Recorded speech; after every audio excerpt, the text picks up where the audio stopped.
ಯಾ ದೇವಿ ಸರ್ವಭೂತೇಷು ಕಾತ್ಯಾಯಿನಿ ರೂಪೇಣ ಸಂಸ್ಥಿತ ನಮಸ್ತಸ್ಸೈ ನಮಸ್ತಸ್ಸೈ ನಮಸ್ತಸ್ಸೈ ನಮೋ ನಮಃ. ಇಂದು ನವರಾತ್ರಿಯ 6ನೇ ದಿನ ದುರ್ಗಾದೇವಿಯ ಮತ್ತೊಂದು ರೂಪವಾದ ಕಾತ್ಯಾಯಿನಿ ರೂಪವನ್ನು ನಾವು ಪೂಜಿಸುತ್ತೇವೆ. ಹಿಂದೆ ಒಂದು ಕಾಲದಲ್ಲಿ ಮಹಿಷಾಸುರನೆಂಬ ರಾಕ್ಷಸನಿರ್ತಾನೆ.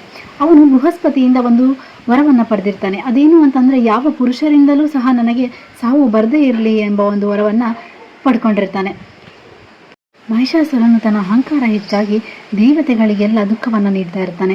ಸ್ವರ್ಗವನ್ನು ಕಬಳಿಸಿ ಬಿಟ್ಟಿರ್ತಾನೆ. ಆ ಸಂದರ್ಭದಲ್ಲಿ ದೇವತೆಗಳು ಬ್ರಹ್ಮ, ವಿಷ್ಣು ಹಾಗೂ ಶಿವನ ಬಳಿ ಬಂದು ಸಹಾಯವನ್ನು ಕೇಳ್ಕೊತಾರೆ. ಆ ಸಂದರ್ಭದಲ್ಲಿ 3 ದೇವರುಗಳು ಸೇರಿ ಒಂದು ಶಕ್ತಿಯನ್ನು ರಚನೆ ಮಾಡ್ತಾರೆ. ಆ ಶಕ್ತಿ ಮಹರ್ಷಿ ಕಾತ್ಯಾಯನರ ಆಶ್ರಮದಲ್ಲಿ ಒಂದು ದೇವಿಯಾಗಿ ಜನನವನ್ನು ಪಡಿತಾಳೆ. ಆಕೆ ಮಹರ್ಷಿ ಕಾತ್ಯಾಯನರ ಮಗಳಾಗಿದ್ದರಿಂದ ಆಕೆಗೆ ಕಾತ್ಯಾಯಿನಿ ಎಂಬ ಹೆಸರು ಕೂಡ ಬರುತ್ತೆ. ಕಾತ್ಯಾಯನಿ ದೇವಿಯು ಬಾಲ್ಯದಲ್ಲಿಯೇ ಶೂರತೆ ಮತ್ತು ಶಕ್ತಿಯ ಚಿಹ್ನೆಯಾಗಿದ್ದರು. ಅವರು ದೊಡ್ಡವರಾದ ನಂತರ ಮಹಿಷಾಸುರನ ವಿರುದ್ಧ ಯುದ್ಧಕ್ಕೆ ಹೋರಾಡ್ತಾಳೆ. ಬಲಿಷ್ಠ ದೈತ್ಯನಾದ ಮಹಿಷಾಸುರನು ಹಲವು ರೂಪಗಳಲ್ಲಿ ಯುದ್ಧ ಮಾಡಿದರೂ ದೇವಿ ಕಾತ್ಯಾಯಿನಿಯ ಶಕ್ತಿಯ ಮುಂದೆ ಅವನು ನಿಲ್ಲುವುದಿಲ್ಲ.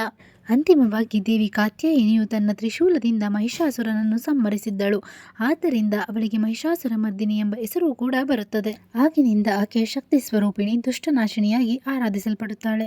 ದೇವಿ ಕಾತ್ಯಾಯನಿ ಧೈರ್ಯ, ಶಕ್ತಿ ಮತ್ತು ಸತ್ಯದ ಸಂಕೇತ. ಅವಳ ಕಥೆ ನಮಗೆ ಧರ್ಮಕ್ಕಾಗಿ ಹೋರಾಡುವ ಶಕ್ತಿ ಮತ್ತು ಭಯವಿಲ್ಲದೆ ಸತ್ಯದ ಪರ ನಿಲ್ಲುವ ಧೈರ್ಯವನ್ನು ನೀಡುತ್ತದೆ.